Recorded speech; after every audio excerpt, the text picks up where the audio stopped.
Hello world, this is YernarProject.com. Today we want to share with you some exercises on project management planning. We will look at 3 examples. You will see how to construct network diagram and define critical path, how to construct Gantt chart and resource histogram. Here is our first exercise. You see list of activities, also their dependencies and duration. Durations are given by numbers. It could be days, weeks, months, or whatever.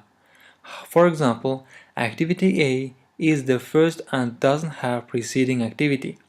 Interestingly, some tasks like F and G have more than one preceding activity. It means that F cannot start before E and H finish.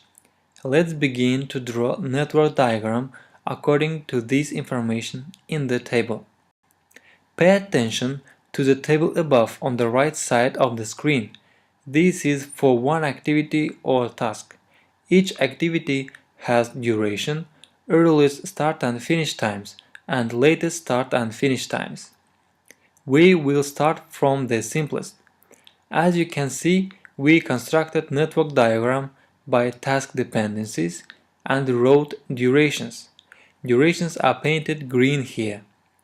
This network clearly shows the relations between predecessor and successor activities. Now, we will use forward pass technique in order to determine earliest start and earliest finish times for tasks. Earliest start time for the activity is always 0 for the first activity. Then, we find earliest finish time for the activity A. It is 1 because 0 plus its duration. Earliest start time for B, D and H will be 1 because earliest finish for task A is 1. Interestingly, earliest start for task F is 7 because activity F cannot start before tasks E and H finish. Likewise, earliest start time for G is 9 because it begins after tasks C and F finish. We should use backward pass technique to determine latest start and latest finish times.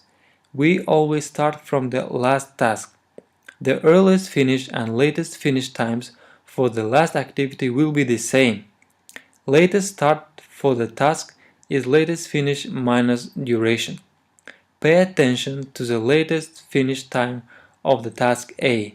It is 1, otherwise activity H couldn't start on time. Critical path is shown by red lines. Activities on critical path don't have float or slack. It means that delay of one activity on the critical path could cause delay of the whole project. Activities B, C, D and E have floats. By this time, you know how to calculate them. On the basis of the constructed network diagram, we can draw Gantt chart. Arrows show the dependencies between tasks, and red arrows point to the critical path. Also, you can see here which activities have float. Floats mean that these tasks can be delayed for the period without shifting the whole project time. Let's do the second exercise. Previously, we saw how to construct a network diagram and Gantt chart, and now we will also build a resource histogram. There is information about tasks, dependencies, durations, and required resources. Let's begin. Here we constructed a network and you see the dependencies between tasks. In addition, in green boxes we wrote durations for each activity. Now we can determine earliest start and earliest finish times for tasks. Use forward pass for these. As always, we start from the left side and go forward. Put 0 for the earliest start time of activity A. Then calculate earliest finish times by adding task durations. For task G, the earliest start time would be 15, because G cannot begin without D and F activities finish. After that, We use a backward pass technique to find latest finish and latest start dates. Backward pass technique is always starts from the last activity, so we should begin with the task G. Earliest finish time and latest finish time for the task will be the same, 18. Then we go back by deducting durations. Interestingly, latest finish time for activity A will be 5, not 10, because if it is 10, then task C cannot start on time. Here we see critical paths with red arrows. Activities on critical paths A, C, E, F, G don't have floats. Tasks B and D have floats by 5 weeks. This is a Gantt chart. You can see the sequence of activities. It is demonstrated that tasks B and D have floats by 5 weeks. In the bottom, we put information about resources needed to accomplish weekly tasks. On the basis of the information about required resources, it is possible to construct a resource histogram. This is a very helpful tool to demonstrate resource workload.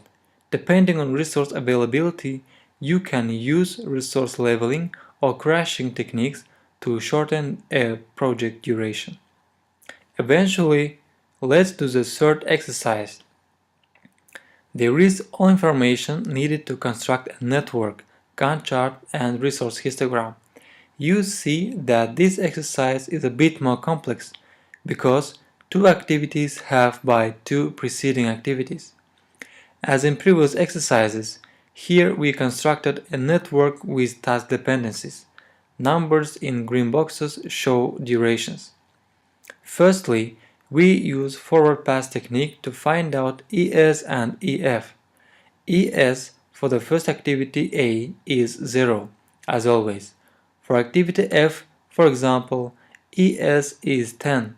This is because F cannot start until C and E finish. The same situation with the task G. Then we use backward pass technique to find LF and LS. To do that, we start from the last task G. Interestingly, for activity C, the latest finish time is 9. If it was 10, then activity H couldn't start on time. The same situation with the task B, where LF is 6. Here it is shown critical paths with red arrows. Tasks on critical paths don't have floats usually, but there are floats for tasks C and H. Knowing the duration of tasks, the sequence is very helpful to construct a Gantt chart. In the bottom, you can see the total number of needed resources to accomplish activities in these weeks. Also, we showed that tasks C and H have floats by 1 week. This is a resource histogram that demonstrates workloads of needed resources by weeks. It is obvious that you should make some critical decisions to normalize situation with resource leveling.